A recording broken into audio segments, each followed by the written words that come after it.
कि सत्ता में बैठे हुए मंत्री प्रेमचंद अग्रवाल ने इस प्रदेश के एक बहुसंख्यक समाज को खुलेआम गाली दी।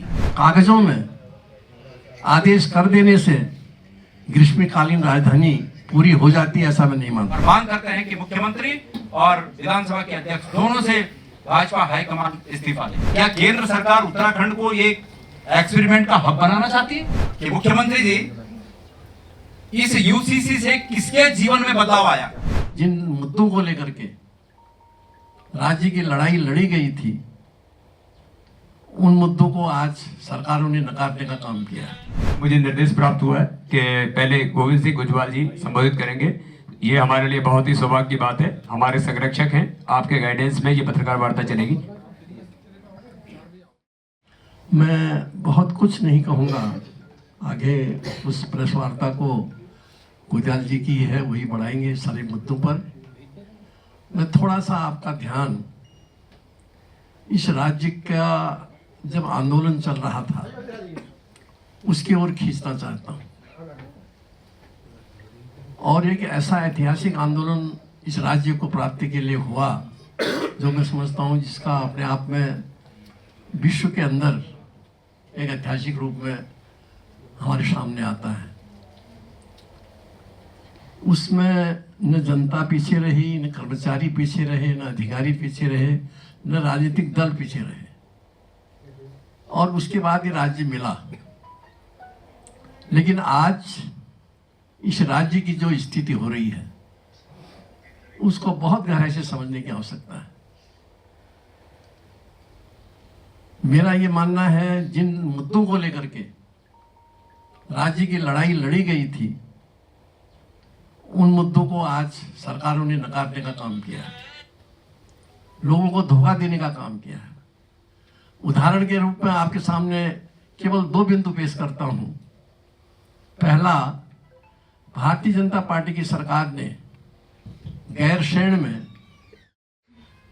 ग्रीष्मकालीन राजधानी बनाने की घोषणा भी करी और उसको बनाया भी। लेकिन सोचने की आवश्यकता यह है कि केवल कागजों में आदेश कर देने से ग्रीष्मकालीन राजधानी पूरी हो जाती है, ऐसा मैं नहीं मानता। पहले तो ग्रीष्मकालीन राजधानी इस प्रदेश की पूरी सरकार 6 महीने गैरसैंण में बैठ करके इस प्रदेश को चलाने का काम करती, वहीं से सारा काम होता, तो मैं मानता गैरसैंण ग्रीष्मकालीन राजधानी हो गई है। 6 महीने अगर नहीं भी चलती तो 4 महीने कम से कम इस सरकार को गैरसैंण में बैठना चाहिए था। उन्होंने केवल कागज में आदेश किया।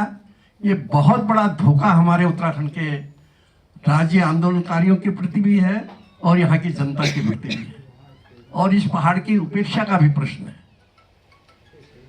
मेरा ये मानना है, व्यक्तिगत रूप से उस पर भी आप विचार करेंगे सभी लोग, अगर गैरसैंण राजधानी बन गई होती तो निश्चित रूप से पहाड़ से पलायन रुकता, पहाड़ में रोजगार भी बढ़ता, और पहाड़ की खेती जो है वो कम से कम पूर्ववत रहती।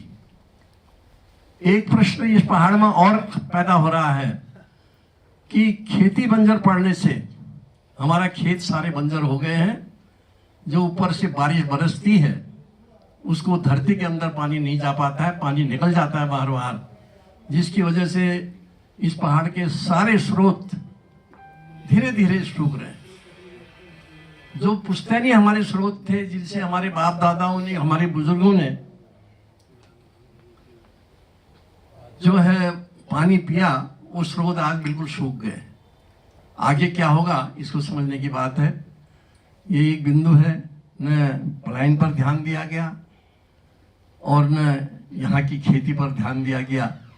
राज्य बनने के बाद उसी का परिणाम है कि आज बहुत अधिक परेशानी इस प्रदेश के पर्वतीय क्षेत्रों में, कम से कम मैं कह सकता हूँ, हो रही है। उसको इस पहाड़ वालों ने फिर समझना चाहिए, ये मेरी बहुत बड़ी विनती भी है। और दूसरी बात, इसी भारतीय जनता पार्टी की सरकार ने एक बहुत बड़ा धोखा और दिया। इस सरकार ने कहा था कि गैरसैंण में प्रतिवर्ष जो बजट सत्र होता है वो गैरसैंण में हुआ करेगा। लेकिन इस बार उन्होंने देहरादून में बजट सत्र किया, गैरसैंण को छोड़ दिया। और जो महामहिम राज्यपाल का अभिभाषण आया वो आप लोगों ने भी देखा होगा, पढ़ा होगा। उस अभिभाषण में एक कोई ऐसा बिंदु गैरसैंण के बारे में नहीं लिखा गया है। वहां पर भी मैं मानता हूं कि गैरसैंण की यह पर्वतीय क्षेत्र की उपेक्षा हुई है, इसको समझने की आवश्यकता है। तीसरा, इस प्रदेश के अंदर जो भयंकर भ्रष्टाचार चल रहा है उसको समझने की आवश्यकता है। इन्होंने कहा था हम इस प्रदेश को भ्रष्टाचार मुक्त बनाएंगे, और आज सबसे अधिक भ्रष्टाचार अगर किसी सरकार में राज्य बनने के बाद हुआ हो तो मैं समझता हूं धामी जी की सरकार में हो रहा है। इसके कई उदाहरण दिए जा सकते हैं, मैं अभी उन बिंदुओं पर नहीं जाऊंगा क्योंकि आदरणीय गुजराल जी को आगे प्रेस में आगे अपने बिंदु रखते हैं।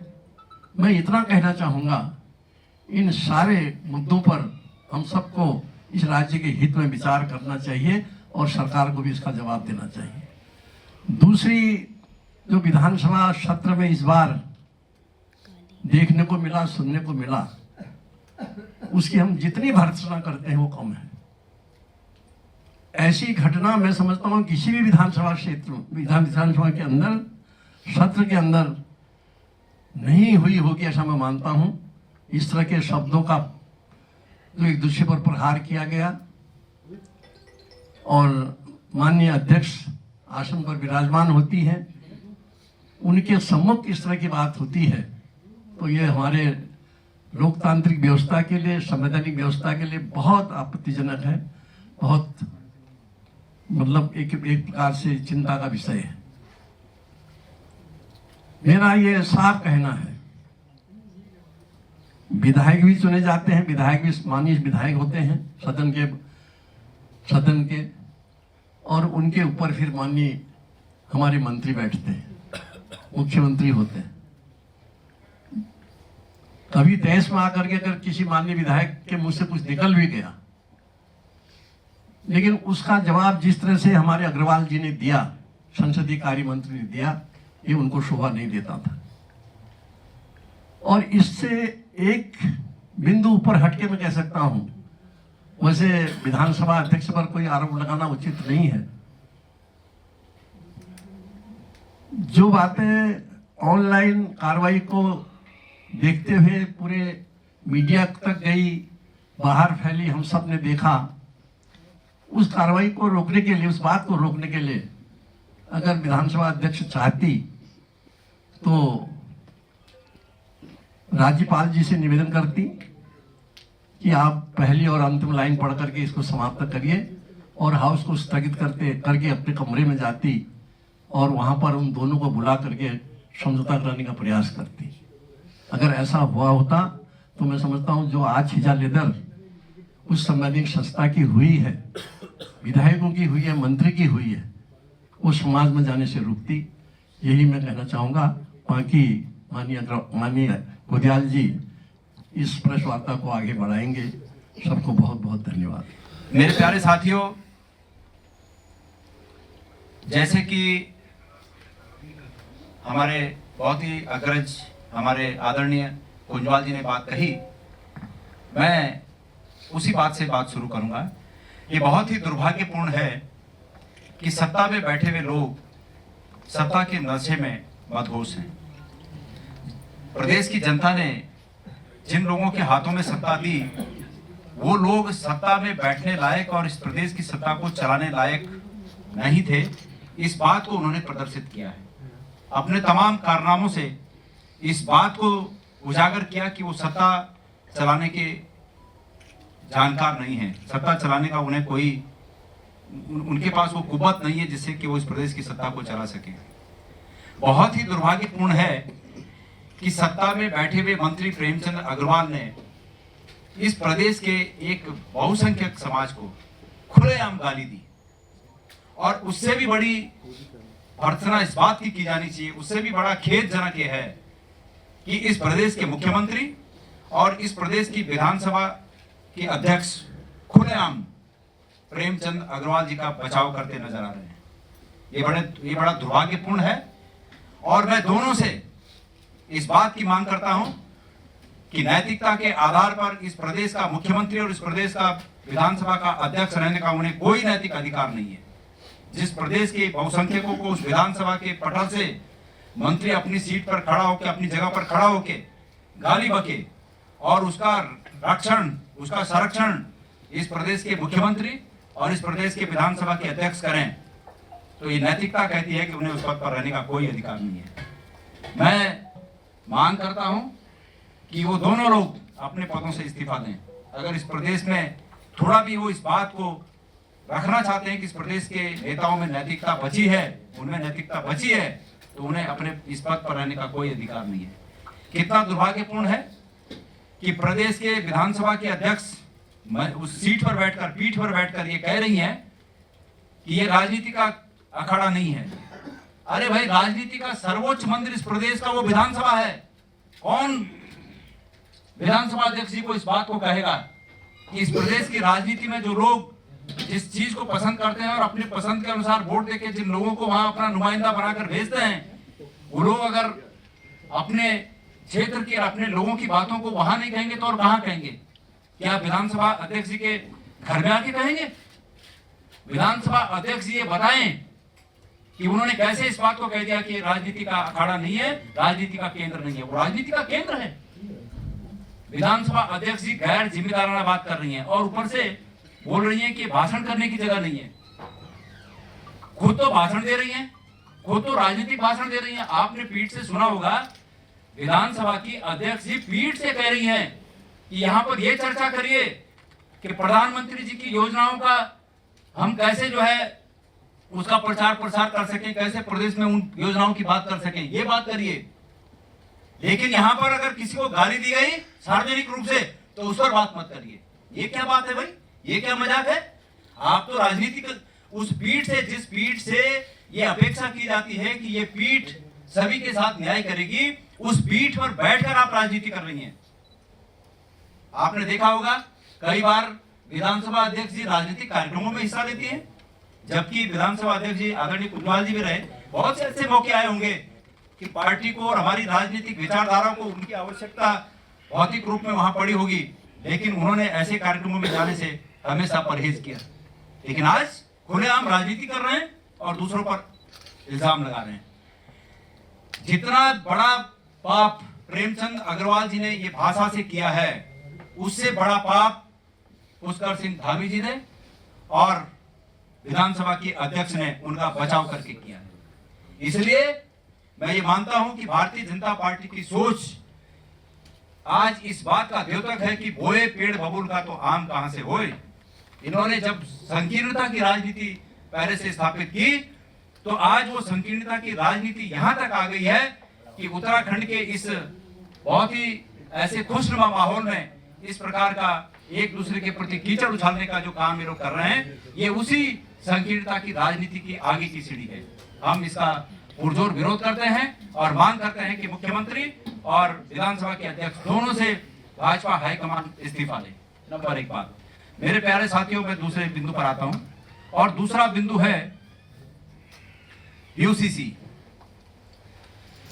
बहुत प्रचारित किया गया पिछले 6-8 महीनों से, हर चुनाव में प्रचारित किया गया, हर चुनाव में प्रचारित किया गया कि उत्तराखंड देश का पहला राज्य होगा जो यूसीसी लाएगा और उस यूसीसी से बहुत अच्छा हो जाएगा, बहुत भला हो जाएगा। मैं मुख्यमंत्री जी से पूछना चाहता हूं कि मुख्यमंत्री जी, इस यूसीसी से किसके जीवन में बदलाव आया? हमारे प्रदेश के युवा बेरोजगार घूम रहे हैं, 8-8, 10-10 हजार की नौकरी के लिए दर-दर भटक रहे हैं। हमारे तमाम विद्यालयों में जो अतिथि शिक्षक हैं वो बड़े समय से मांग कर रहे हैं कि हमारे जीवन में बेहतरी के लिए हमारे तनख्वाह में कुछ इजाफा कर दिया जाए। इस प्रदेश में 20, 22 या 25 हजार हमारे युवा उपनल की नौकरियों में बड़ी मुश्किल से अपने जीवन यापन बड़े मुश्किल से कर रहे हैं और उन नौकरियों को करते उम्मीद बांधे हुए हैं कि भाई सरकार हमारे लिए कुछ हमें परमानेंट करने के लिए, हमारे वेतन भत्तों में बढ़ोतरी करने के लिए कुछ निर्णय लेगी। उनकी तरफ कोई ध्यान नहीं है। लेकिन सरकार कह रही है कि हम यूसीसी लेके आ गए, इससे सब चीजों का हल निकल जाएगा। मैं सरकार से पूछना चाहता हूं, मैं मुख्यमंत्री पुष्कर सिंह धामी जी से पूछना चाहता हूं, मैं भारतीय जनता पार्टी के नेताओं से पूछना चाहता हूं कि आप ये बताएं कि इस यूसीसी में सिवाय इस बात के कि लिव एंड रिलेशनशिप को सरकार ने अधिकृत कर दिया, उसको आपने एक कानूनी जामा पहना दिया, आपने उसको लीगल एक्टिविटी में शामिल कर लिया, इसके अलावा किसी व्यक्ति के जीवन में इस यूसीसी से क्या बदलाव आ सकता है? और बहुत दुर्भाग्यपूर्ण है इस उत्तराखंड प्रदेश के लिए। हमारे अतीत में जिन शहीदों ने अपनी शहादत देकर इस प्रदेश को बनाने का काम किया, अपनी जान की कुर्बानी दी, उनकी आत्मा भी रोती होगी कि ऐसी सरकार आ गई, ऐसे मुख्यमंत्री और मंत्री आ गए, ऐसी मंत्री परिषद आ गई जिन्होंने इस उत्तराखंड प्रदेश को इस देवभूमि में पहला राज्य है कि जिन्होंने ये यूसीसी में ये शामिल किया है कि कोई बेटी और बेटा 2 साल किसी के साथ रह ले, लाइसेंस बना ले। भाई वो रजिस्ट्रेशन लाइसेंस ही तो है। मैं पूछना चाहता हूं मुख्यमंत्री जी से, उनके परिवार की अगर किसी बेटी ने ऐसा किया, उन्हें कैसा लगेगा? क्या है ये मजाक है? उत्तराखंड प्रदेश के साथ मजाक किया जा रहा है। हमारे प्रदेश के इस देवभूमि के अतीत से लेकर अब तक के संस्कारों के साथ, यहाँ की संस्कृति के साथ मजाक किया जा रहा है। तो हम इसका पुरजोर विरोध करते हैं। हम ये वादा करते हैं जनता से कि इस कानून की समीक्षा होगी सरकार आने पर, और सरकार ये बताए, अन्यथा सरकार ये बताए कि इस यूसीसी के अलावा आम आदमी के जीवन में क्या फर्क पड़ने वाला है। इस यूसीसी से फर्क पड़ने वाला है। बतेरे लोग जो इस प्रकार की नियत रखते होंगे, वो उत्तराखंड में आके सरकार ने उस यूसीसी के अंतर्गत ये भी कर दिया कि जो 1 साल से यहाँ रहेगा उसको भी स्थायी निवासी मान लिया जाएगा। हमारे हकों में उसको भी शरीक कर दिया गया है। बतेरे लोग आएंगे, ये आइए 1 साल रहिए, आप यहाँ के स्थायी निवासी हो गए, और उसके बाद जो है आप जो है वो सर्टिफिकेट भी बनवा दीजिए कि भाई हम 2 साल के लिए रह रहे हैं, 3 साल के लिए रह रहे हैं, फिर तुम अपने रास्ते हम अपने रास्ते। क्या है, क्या होगा हमारे समाज का? ये बहुत आपत्तिजनक है। और मैंने कहा है कि सरकार आने पर इस कानून की निश्चित रूप में समीक्षा होगी, और हमारे समाज के लिए जो हितकर नहीं होगा वो मान्य नहीं होगा, उसको हम बदलेंगे। मेरे प्यारे साथियों, मैं तो समझ नहीं पा रहा हूं कि इस सरकार को ये सलाह दे कौन रहा है। क्या केंद्र सरकार उत्तराखंड को ये एक्सपेरिमेंट का हब बनाना चाहती है? क्योंकि इस कानून के बारे में केंद्र के भी बीजेपी के नेताओं ने कहा कि उत्तराखंड पहला राज्य बन गया, वाह वाह वाह वाह। तो क्या इसको एक्सपेरिमेंट का हब बनाना चाहते हैं लोग? इसलिए मैं इसको संदेह की दृष्टि से देखता हूं, और सरकार से अभी भी कहता हूं कि इसको वापस लीजिए, ये उचित नहीं है, इसको वापस लीजिए। और अंतिम बिंदु मैं जो कहना चाहता हूं कि प्रत्येक विधायक जी अपने विधानसभा क्षेत्रों के बारे में, इस राज्य के बारे में और सरकार की नीति के बारे में उसकी समीक्षा कर सके, उस भाषण की समीक्षा कर सके, लेकिन उसको आधे दिन में समेटा जाता है। बजट पर इतने विभागों का बजट, और उसको भी 1 दिन में समेटा जाता है। उसके बाद ये भू कानून, जिसको कि सरकार ने कहा कि बस हम ऐसा भू कानून लाने वाले हैं कि जिससे कि सब समस्याएं समाप्त हो जाएंगी, भूमि से संबंधित सब समस्याएं समाप्त हो जाएंगी, ऐसा भू कानून लाने वाले, उसको भी आधे दिन में समेट दिया, और सब मिला के पूरे सत्र को 4 दिन में समेट दिया। क्या है भैया? इसलिए मैं सरकार से आप लोगों के माध्यम से प्रश्न पूछना चाहता हूं।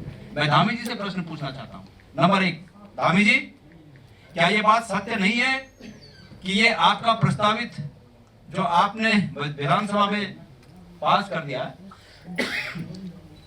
जो कैबिनेट में आया और विधानसभा में आया, इस भू कानून में, ये भू कानून उत्तराखंड की जमीनों को, उत्तराखंड के निवासियों को बचाने से ज्यादा आपकी पार्टी की आंतरिक लड़ाई का परिणाम नजर आता है, जिसमें स्पष्ट रूप से ये दृष्टिगोचर होता है कि ये त्रिवेंद्र रावत सरकार बनाम धामी सरकार का कृत्य है।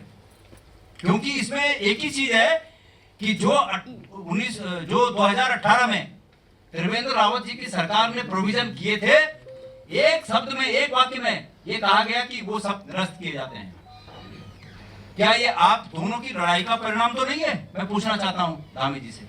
नंबर 2 बात, धामी जी, अगर 2018 के कानून के प्रावधान इस उत्तराखंड के विरोधी थे, इस उत्तराखंड के अहित करने वाले थे, तो आज तक 2018 से अब तक हुए इस राज्य के अहित का भुगतान कौन करेगा? उस समय भी आपकी सरकार थी और आज भी आपकी सरकार है।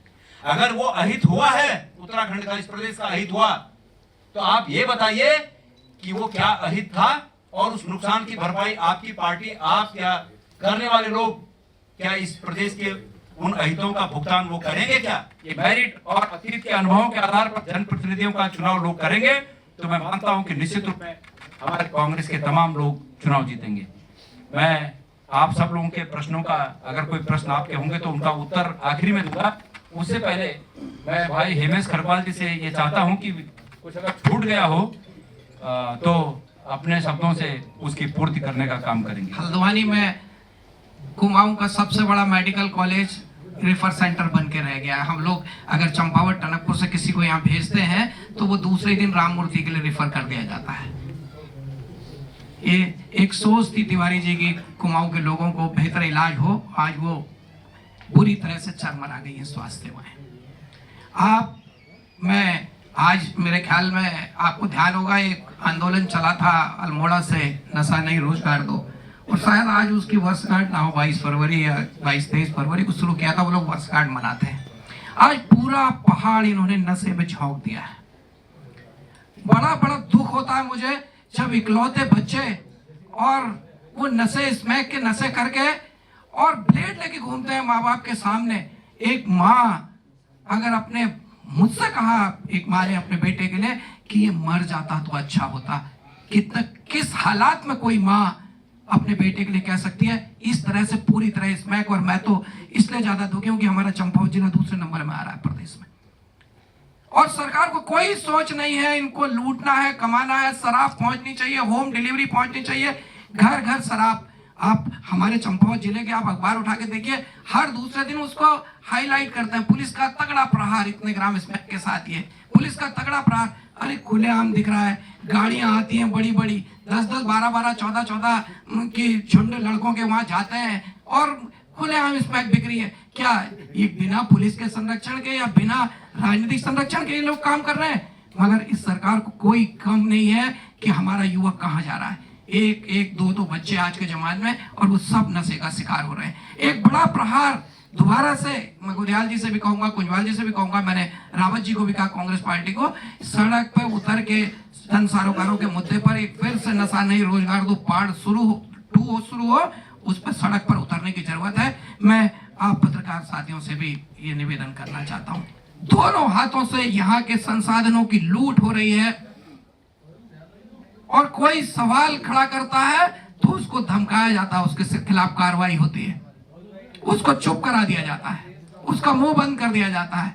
ये जिस तरह से चुन चुन के हमारे संसाधनों को बेच रही है, आपने देखा होगा हाईकोर्ट ने संज्ञान लिया बागेश्वर में खड़िया बंद कराने का। मैं आपसे भी, ये चुन चुन के बेच रहे हैं, मैं आपसे भी आह्वान करना चाह रहा हूं पत्रकार जगत के लोगों से, अमन बेच देंगे, चमन बेच देंगे, गरीबों के तन का कफन बेच देंगे, अगर तुम न जागे कलम के सिपाही, एक दिन ये सारा वतन बेच देंगे। आपको जागना होगा, इस लड़ाई में हमारे साथ चलना होगा। उत्तराखंड की लड़ाई अगर हम जीते, मैं राज्य आंदोलनकारी भी हूँ, उत्तराखंड की लड़ाई हम जीते इसलिए जीते कि लोकतंत्र का चौथा स्तंभ पूरी ईमानदारी के साथ इस लड़ाई में खड़ा था। उसने हमारे छोटे से संघर्ष को भी बड़ा करके दिखाया, इस लड़ाई में मदद करी, और आज भी आप सबको बहुत जिम्मेदारी के साथ इस लड़ाई में सहयोग